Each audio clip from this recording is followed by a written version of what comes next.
Bonjour et bienvenue.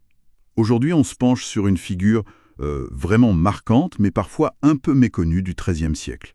Maître Eckhart, un mystique, philosophe, théologien allemand dont les idées franchement sont assez incroyables. Oui, tout à fait. Pour préparer cette discussion, on s'est appuyé sur des extraits d'un texte intitulé « Maître Eckhart, sagesse mystique pour l'éveil intérieur ».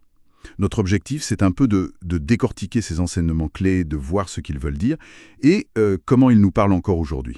Exactement. Et pour situer un peu Eckhart, il est né vers 1260. C'était un dominicain, un intellectuel brillant qui a enseigné dans de grands centres comme Paris, Cologne.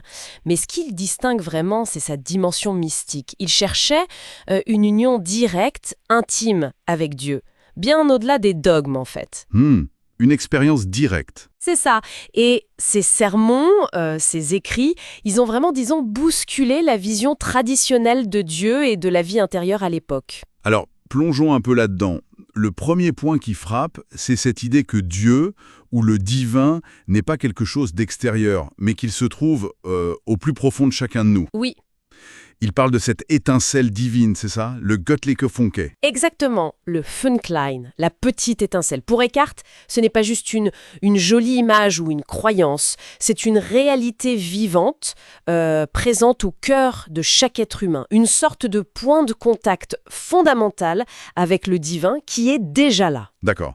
Et comment on y accède alors, si ce n'est pas par la croyance dogmatique? Eh bien justement, pour lui, la voie passe par l'intériorité. C'est une expérience à faire, via la méditation, le silence, la contemplation, ce retournement vers l'intérieur en fait. D'accord.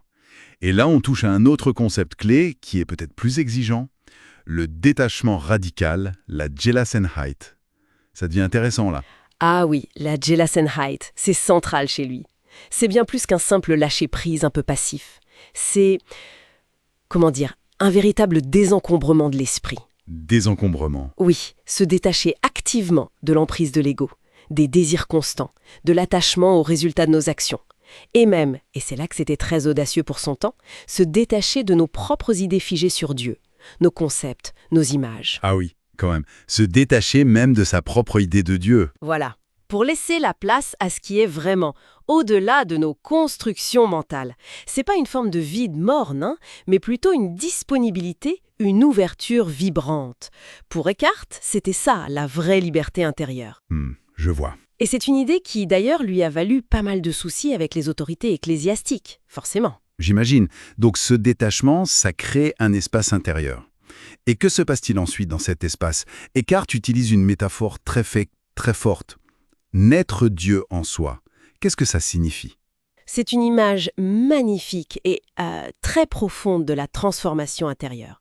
L'idée, c'est qu'une fois que l'âme est vidée par ce détachement, qu'elle n'est plus encombrée par l'ego et les attachements, elle peut devenir, en quelque sorte, le lieu où le divin s'incarne, naît en nous. Un peu comme, symboliquement, Marie donnant naissance au Christ. D'accord. Donc, ce n'est pas un événement unique. Non, justement. C'est ça qui est puissant. Ce n'est pas réservé à quelques mystiques élus. C'est une potentialité présente à chaque instant, pour chacun, dans la mesure où on cultive cette présence et ce détachement. C'est une naissance intérieure continue. Une transformation permanente, en fait. Exactement. L'union avec le divin devient une dynamique vivante. Et pour cultiver cette présence, cette écoute intérieure, un outil semble primordial chez Eckhart, c'est le silence. Il a cette phrase rien en Dieu n'est plus proche de l'homme que le silence. C'est fort. Très fort. Et il faut bien comprendre ce silence eckartien. Ce n'est pas simplement l'absence de bruit extérieur, le calme ambiant. C'est beaucoup plus profond. C'est un silence intérieur. L'endroit où le mental, le bavardage incessant de nos pensées, de nos jugements, de nos constructions égotiques finit par se taire.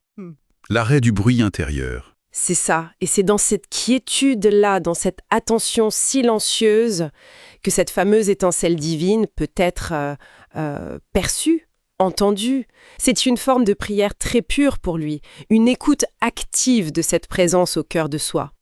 Ce qui est assez frappant finalement, c'est de voir à quel point cette pensée, qui date du XIIIe siècle, eh bien, elle résonne avec des quêtes très contemporaines, non? Ah oui! Cette recherche d'une spiritualité plus directe, plus intérieure, peut-être plus libre aussi par rapport aux institutions. Absolument, son insistance sur l'expérience vécue, personnelle, cette idée d'une essence divine qui est déjà là en chacun, et puis ce chemin exigeant du détachement, de la Gelassenheit, tout ça, ça reste d'une modernité, d'une pertinence assez incroyable. C'est une invitation constante à aller voir plus loin que les apparences, à explorer notre propre profondeur. Oui, une invitation à l'introspection. Tout à fait, et ça nous laisse peut-être avec une question pour réfléchir un peu.